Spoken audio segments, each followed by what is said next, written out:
versos de 1 a 7, será o texto que vamos expor nesta noite. Quais são as decisões que nós temos tomado e que trazem implicações para o presente e também para a eternidade.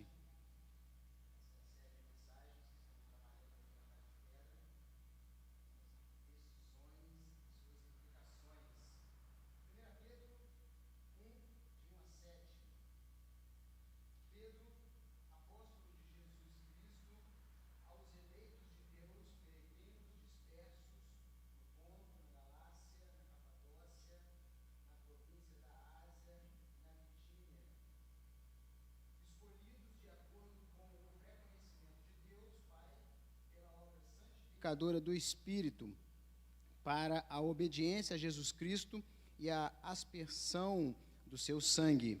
Graça e paz lhe sejam multiplicadas. Bendito seja o Deus e Pai de nosso Senhor Jesus Cristo, conforme a sua grande misericórdia, ele nos regenerou para uma esperança viva por meio da ressurreição de Jesus Cristo dentre os mortos, para uma herança que jamais poderá perecer, macular-se ou perder o seu valor. Herança guardada nos céus para vocês, que mediante a fé são protegidos pelo poder de Deus até chegar à salvação prestes a ser revelada no último tempo. Nisso vocês exultam. Ainda que agora, por algum pouco de tempo, devam ser entristecidos por todo tipo de provação. Assim, acontece para que fique comprovada que a fé que vocês têm, muito mais valiosa do que ouro que perece, mesmo que refinado pelo fogo, é genuína. E resultará em louvor, glória e honra quando Jesus Cristo for revelado. Oremos. Senhor nosso Deus, muito obrigado por tudo que já aconteceu neste culto, muito obrigado pelas canções, muito obrigado pelas leituras, pelas orações, muito obrigado pela oportunidade que ainda temos de cultuar ao Senhor livremente. E agora, ó Pai, nós lemos a Tua palavra mais uma vez, vamos expô-la, que o Teu Santo Espírito aplique em nossos corações para que possamos entendê-la e pô-la em prática. Em nome de Jesus, amém. A carta de Pedro, ela é direcionada a peregrinos. Logo no primeiro versículo que nós lemos, Pedro, apóstolo de Jesus Cristo, aos eleitos de Deus, peregrinos dispersos. Além de serem judeus, também haviam pagãos que se converteram ao cristianismo e que estavam dispersos, estavam passando por dificuldades, perseguições. Apesar do Brasil não ter a perseguição que nós sempre imaginamos, né, que é aquela perseguição de morte, né, igual tem em outros países, o Brasil tem sim um tipo de perseguição, temos acompanhado na mídia aí, aquela perseguição onde estão limitando cada vez mais a igreja dentro de casas e templos. Isso é uma perseguição. Nós não podemos expor a nossa opinião. A gente viu, acompanhou aí na mídia, quando uma rede de hambúrgueres bota sua opinião, é uma coisa, mas quando a igreja põe a sua opinião, é outra coisa, isso é perseguição. Então a gente tem sofrido perseguições sim no Brasil, mas aquela perseguição de morte ainda não temos. A minha preocupação é quando chegar, o que faremos? O que faremos? Pedro escreve para peregrinos. Pedro escreve para pessoas que não tinham eventos, que não tinham programações, que não tinham templos, mas tinham algo muito importante, é isso que eu quero frisar nessa noite. Quando veio a pandemia e perdemos nossos templos, nossas programações, nossos eventos, a igreja entrou em colapso. Muitos líderes ficaram desesperados. porque perdeu algo que Pedro vai revelar aqui para nós, neste texto que nós lemos. Pedro escreve para peregrinos dispersos, eram homens e mulheres que eram discípulos de Jesus e que viviam numa região que hoje é a Turquia. E depois do exílio da Babilônia, muitos judeus ficaram espalhados por esta região. Mas qual é a igualdade entre nós, leitores de Pedro hoje, e eles, leitores de Pedro, naquele contexto ali? A consciência de peregrinos. Nós precisamos ter essa consciência de peregrinos, mas não perder a realidade da nossa história. A gente vai ver daqui a pouquinho que Pedro era um camarada com os pés no chão. Ele não perdia a realidade do seu tempo, mas ele tinha uma consciência no futuro. E acredito que essa consciência na eternidade nós perdemos. Por isso que quando se tirou o templo, quando se tirou os eventos, quando se tirou as programações, ficamos perdidos. Porque perdemos a consciência da eternidade, a consciência de que somos peregrinos e que a nossa missão não é só dentro da igreja. Aliás, a nossa missão é lá fora. Aqui a gente usa para a gente aprender mais, para trabalhar lá fora. Então nós precisamos estar ligados na história, sim, mas com os olhos na eternidade. E essa é uma decisão muito importante que nós devemos tomar para as nossas vidas. Além dessa igualdade de sermos peregrinos igual a eles, nós estamos numa jornada. Aqui nós estamos de passagem. Se perdeu essa consciência de que estamos de passagem aqui, que precisamos fazer uma missão, que representamos Jesus Cristo aqui na terra e precisamos divulgar o Evangelho, estamos de passagem. Pedro traz à memória dos seus leitores, primeiro, essa consciência de que estamos numa jornada e que precisamos ter essa consciência disso. Eles viviam numa sociedade idólatra e nós também vivemos numa sociedade idólatra.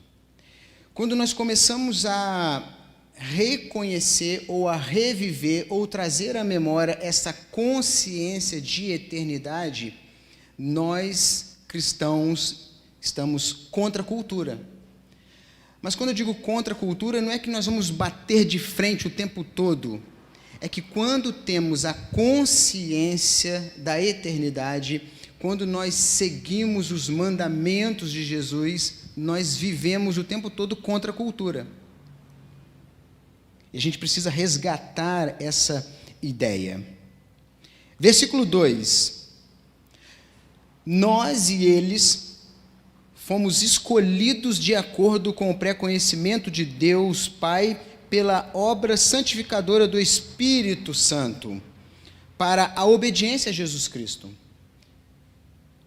e a aspersão do seu sangue, graça e paz lhe sejam multiplicadas, assim como eles viviam em missão, com essa consciência de que eram peregrinos e que passavam por dificuldades e que iriam passar por dificuldade e que estavam passando por dificuldades, eles tinham a consciência de missão.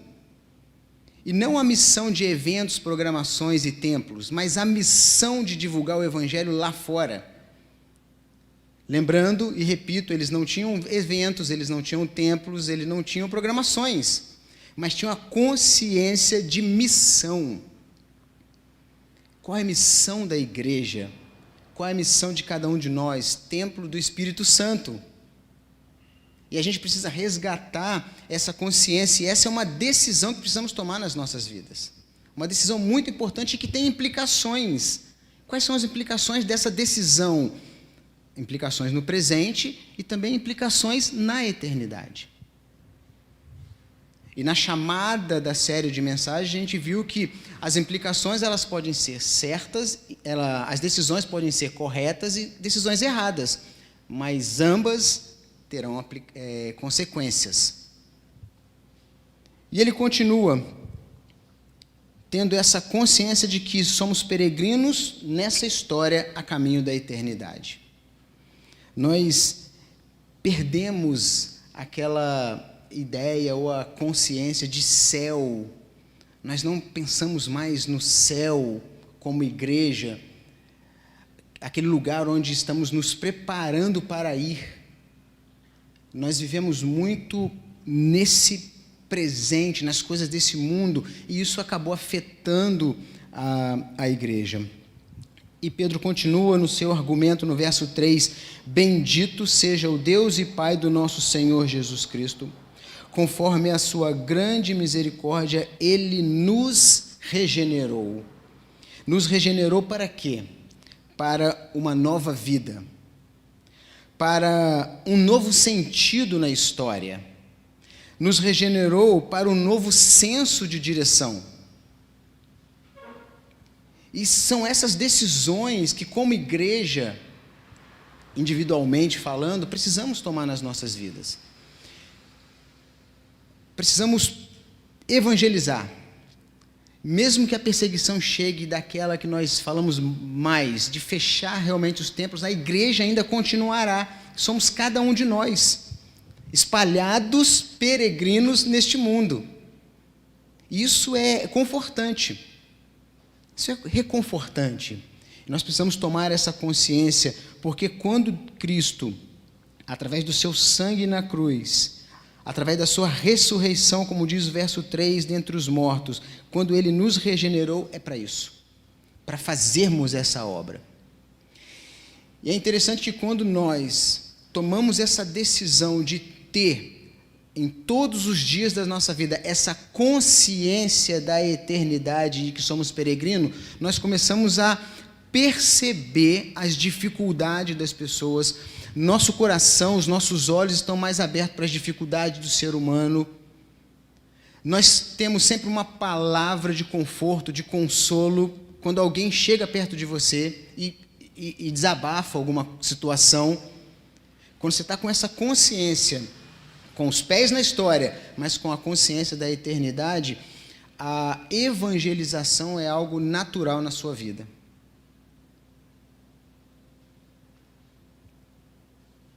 E ainda no verso 3 eu destaco uma esperança viva. A morte e a ressurreição de Cristo, ela nos regenerou para uma viva esperança. Não é uma mentira, é uma viva esperança. Pedro, quando fala dessa ressurreição de Cristo e que nos regenerou para essa viva esperança, é essa esperança de um dia, isso tudo aqui acabar, estaremos na glória com o Pai. E é isso que nos motiva a vivermos nesta vida, com os pés nesta história, divulgando e anunciando o Evangelho. Com palavras, com atitudes. Precisamos rever ou trazer à memória essa noção de eternidade, de céu. Para que Ele nos regenerou? E que esperança é essa? Verso 4. Uma herança. O céu. A glória. E olha só, essa herança é uma eternidade na presença de Deus. Já vi algumas brincadeiras dizendo, nossa, uma eternidade no céu, fazendo o quê? Na presença de Deus. Isso basta. Isso basta para nós. E isso nos motiva, essa consciência. Precisamos tomar essa decisão de começarmos a agir em todas as áreas da nossa vida com essa consciência da eternidade, de que isso tudo aqui um dia vai acabar. Demore 90, 100 anos, vai acabar. Mas temos que nos preparar para isso. E olha só quais são as características, ainda no verso 4, desta herança. É uma herança incorruptível, diz o verso 4. Jamais perecerá, não estraga, é certa. Um jovem da nossa igreja estava conversando com outro não cristão, e esse não cristão perguntou para ele assim: como que você prova que o seu Deus é verdadeiro? Por que não existe outros deuses para você? Esse jovem cristão disse assim: mas quem falou que não existe outros deuses? Eu nunca falei, e a Bíblia nunca falou que não existe outros deuses. A questão é que o meu Deus manda em todos eles. Foi a resposta que ele deu. Evangelho é exatamente isso, colocar a pessoa para pensar e não debater. E o jovem, não satisfeito, perguntou: mas como que você prova que esse seu Deus é maior do que os outros? Aí é algo que você não compreende agora, diz o jovem: é a minha fé. Você um dia pode compreender, mas se você abrir seu coração para a ação do Espírito Santo na sua vida. Esse evangelho é simples assim. Mas para aquele que está cego no pecado, não é simples assim. Então não adianta você ficar jogando um monte de teologia em cima. Não adianta isso. Você tem que botar para pensar. Para pensar. Essa herança que está preparada para nós, ela não perece. É para lá que nós estamos caminhando. E nós temos que tentar levar o máximo de pessoas possíveis para lá. É uma herança que não é sem mácula, ou seja, ela não tem manchas, não tem meio termo, ela não tem dúvida, ela não tem sujeira. Ela é perfeita. Podemos confiar de olhos fechados, como diz o outro. E ela é imarcessível, jamais perderá o seu valor. Essa é a consciência, essa é a decisão que nós devemos tomar na nossa vida, de viver com essa consciência da eternidade nas nossas vidas.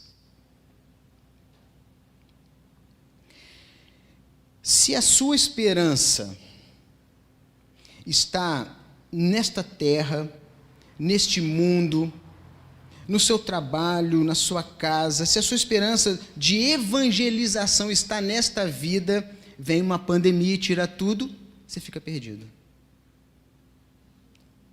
E foi o que aconteceu com muitos líderes, com muitas igrejas. Não estou falando dos espaçamentos, das questões que precisam tomar, né, da pandemia, não estou falando disso. Estou falando que muitos ainda estão perdidos, não sabem o que fazer. Querem recursos, querem cartas de cliente para ter mais pessoas na sua igreja. Eu tenho convivido com líderes despreparados que estão nessa situação. Veio a pandemia, tirou templos, tirou eventos, tirou programações. Tirou a igreja? Não, não tirou a igreja. Cada um de nós somos a igreja. Lá fora tem um mundo de pessoas precisando ouvir da palavra de Deus e do Evangelho. E ainda no verso 4 eu destaco: herança guardada nos céus para vocês. Pedro falando para os seus leitores. Essa herança com todas essas características, o que nos motiva neste mundo, mesmo com perseguições, está guardada no céu para vocês. Já pensaram nisso? Se nós vivermos a nossa vida, se nós tomarmos a decisão de vivermos a nossa vida com os olhos na eternidade, com os pés nessa história assim, mas com os olhos na eternidade, há uma herança guardada para cada um de nós. Como cristãos no mundo, qual é a nossa esperança? Qual tem sido a sua esperança? Qual tem sido, ou quais têm sido as suas motivações? O que comanda mais de 50% da sua mente durante a semana? É isso que te comanda. Quem sabe que tudo isso que estamos passando e ainda estamos passando, essa pandemia, não seja uma forma de Deus nos fazer pensar onde está o nosso tesouro.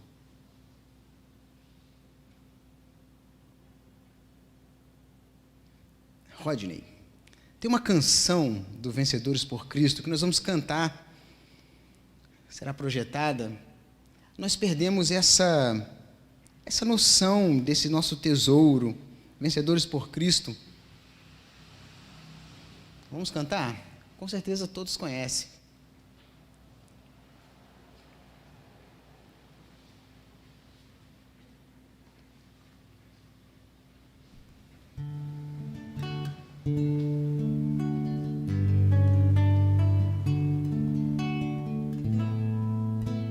Lá está o meu tesouro,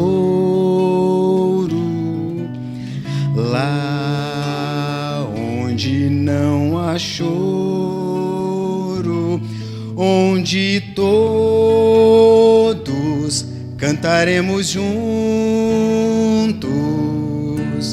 hinos de louvor ao Senhor. Mais uma vez. Lá está o meu tesouro, lá onde não há choro, onde todos cantaremos juntos hinos de louvor ao Senhor.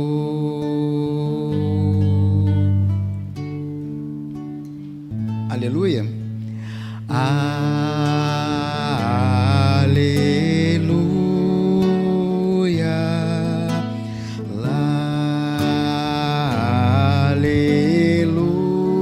Aleluia. Aleluia. Aleluia. Hinos de louvor ao Senhor.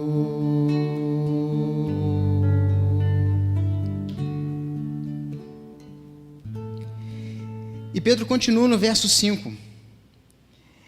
Essa herança que está guardada para nós, diz o verso 5, são protegidos ou protegidas essa herança pelo poder de Deus.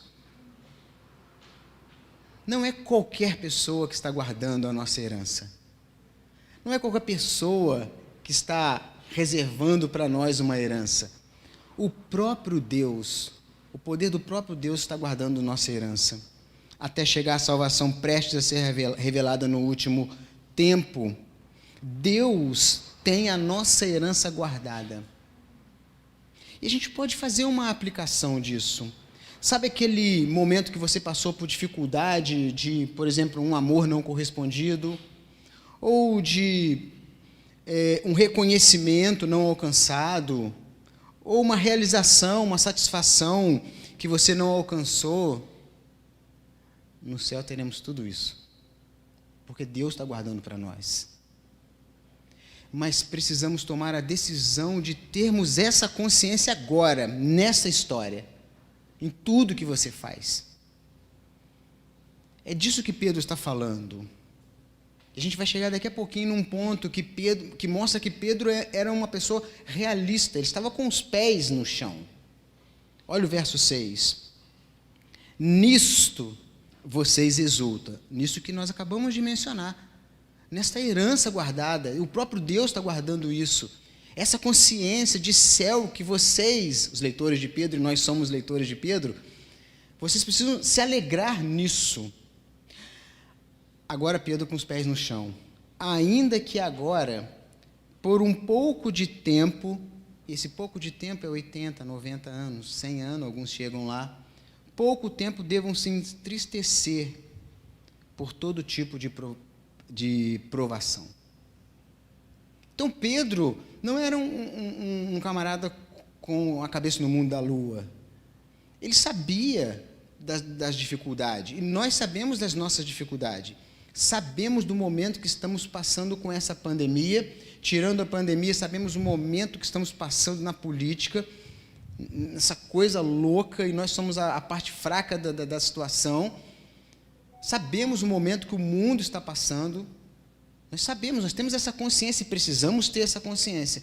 Mas a nossa esperança precisa estar na eternidade. Porque aí sim, passaremos por essas provas todas sabendo que um dia isso tudo vai acabar. Mesmo passando por dificuldades, devemos nos alegrar, não pelas dificuldades, não é isso, mas porque temos uma herança guardada e protegida por Deus no céu.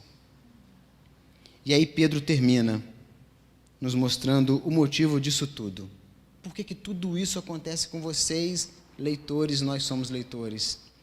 Assim acontece para que fique comprovado que a fé que vocês têm, muito mais valiosa do que ouro que perece, mesmo que refinado pelo fogo, é genuína e resultará em louvor, glória e honra quando Jesus Cristo for revelado.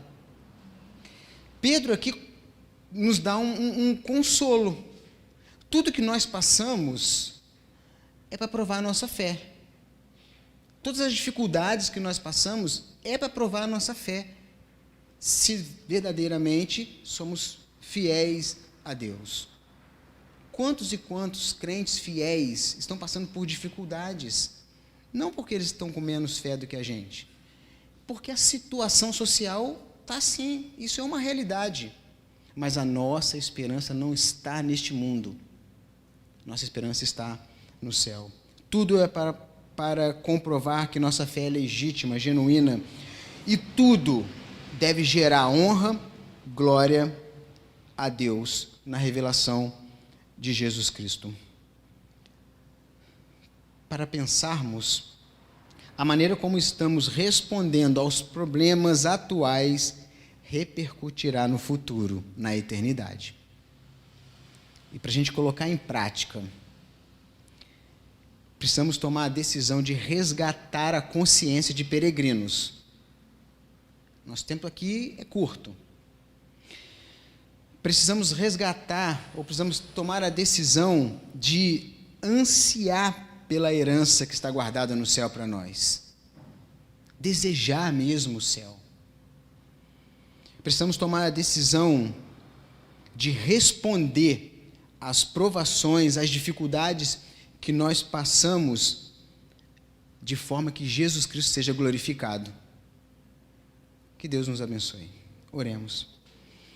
Senhor nosso Deus, muito obrigado por esta palavra, muito obrigado por trazer-nos à memória a questão da eternidade guardada para nós, a herança guardada para nós no céu. Que isso seja a nossa esperança na nossa caminhada, na nossa peregrinação como forasteiros aqui nesta terra. Que o Teu Santo Espírito nos abençoe e aplique essas palavras em nossos corações, em nome de Jesus. Amém.